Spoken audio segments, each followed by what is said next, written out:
এফালে সমগ্ৰ ভাৰতে এতিয়া অক্সিজেনৰ নাটনিত ভুগিছে, আনফালে আম্বালাৰ এজন ব্যক্তিয়ে নিজৰ ঘৰতে স্থাপন কৰিছে এটা অক্সিজেন প্ৰকল্প। অক্সিজেন প্ৰকল্পটোৰ স্থান সম্পৰ্কে আপোনাৰ মনত প্ৰশ্নৰ উদয় হোৱাটো একেবাৰে স্বাভাৱিক। আম্বালাৰ ৭৮ বছৰীয়া বেদ প্ৰকাশ ভিজে গছ লতাৰে ভৰাই তুলিছে তেওঁৰ ঘৰটো।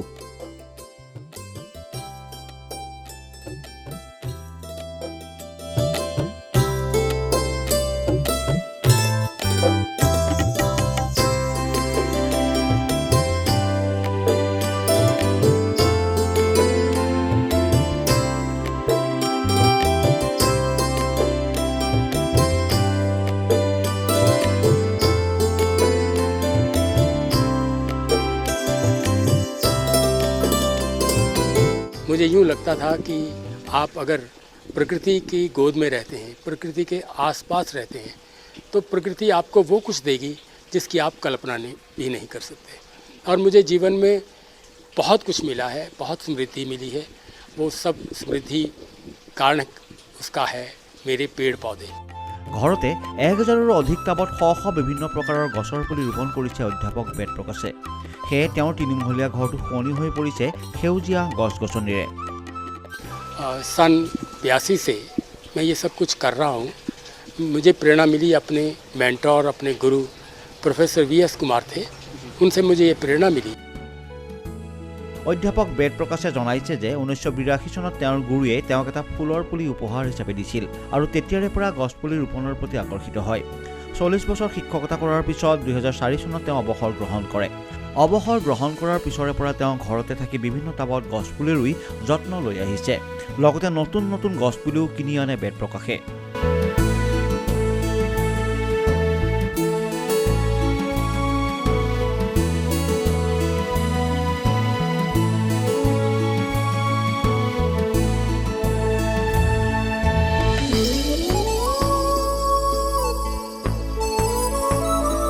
তেওঁৰ ঘৰত ৮০ প্ৰকাৰৰ বিভিন্ন ফুলৰ গছ আছে আৰু এই ফুলবোৰ প্ৰতিটো ঋতুতে ফুলে।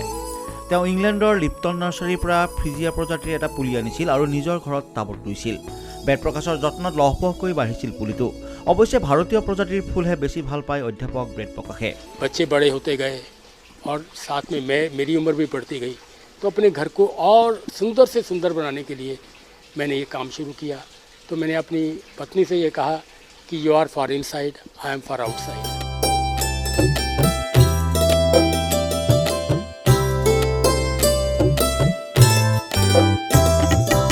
दोनों ने मिलकर अपने घर को सुंदर से सुंदर बनाने की कोशिश की है। ये हमारा एक यूँ कह लीजिए एक इट्स वेरी हम्बल एफर्ट। ये बड़ा एक छोटा सा प्रयास है, हम करते हैं। অধ্যাপক বেদ প্ৰকাশে কোৱা মতে তেওঁ নিজৰ নাৰ্চাৰীত আহঁত, এৰিকা পাম, ফাৰ্ণ আদিকে ধৰি 10 বিধ এনে গছপুলি ৰোপণ কৰিছে যিয়ে অধিক অক্সিজেন প্ৰদান কৰে। কৰোনা কালত অক্সিজেনৰ অভাৱ হোৱা বিষয়ত তেওঁ কয় যে দেশ আৰু প্ৰকৃতিৰ প্ৰতি কৰ্তব্য থকা বুলি ভাবি প্ৰতিগৰাকী লোকেই অধিক গছ ৰোপণ কৰা উচিত। তেওঁ নিজেই এই গছপুলিবোৰৰ যত্ন লয় আৰু সময়ে সময়ে পানীও দিয়ে। VO6 অধ্যাপক বেদ প্ৰকাশৰ পত্নী সুৰেন্দ্ৰ ভিজে দুটাকৈ বিষয়ত স্নাতক ডিগ্ৰী লাভ কৰিছে আৰু তেওঁ এগৰাকী গৃহিণী। তেওঁলোকৰ 2জনী ছোৱালীৰে বিবাহ সম্পন্ন হৈছে আৰু 2গৰাকী বৰ্তমান মুম্বাই আৰু নয়ডাত আছে।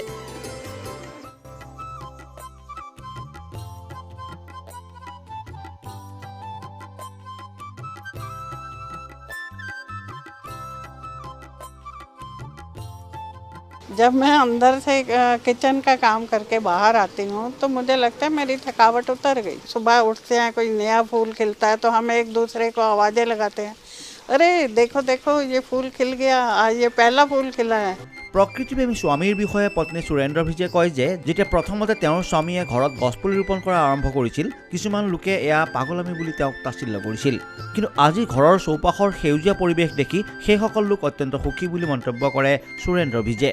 और मैं ये सोचता हूँ कि अगर हम अपने सभी लोग अपने घरों को सुंदर बनाएं और घरों में इस तरह से हरियाली पैदा करें जो वातावरण भी शुद्ध रहेगा और हमें ऑक्सीजन मिलेगी, जिसकी अभी बहुत कमी लोगों को लग रही है। দূৰ দূৰণিৰ পৰা বিভিন্ন লোকে তেওঁলোকৰ ঘৰৰ সেউজীয়া পৰিৱেশ চাবলৈ আহে। মন কৰিবলগীয়া যে গ্ৰীষ্মকালত ঘৰটোৰ তাপমাত্ৰা আন ঠাইতকৈ 4-5 ডিগ্ৰী কম হয়। তাৰোপৰি ঘৰটো বহু পৰিমাণে শীতল হৈ থাকে বুলি জানিবলৈ দিয়ে বেদপ্ৰকাশৰ পত্নীয়ে। Bureau' report, ETV Bharat Assam.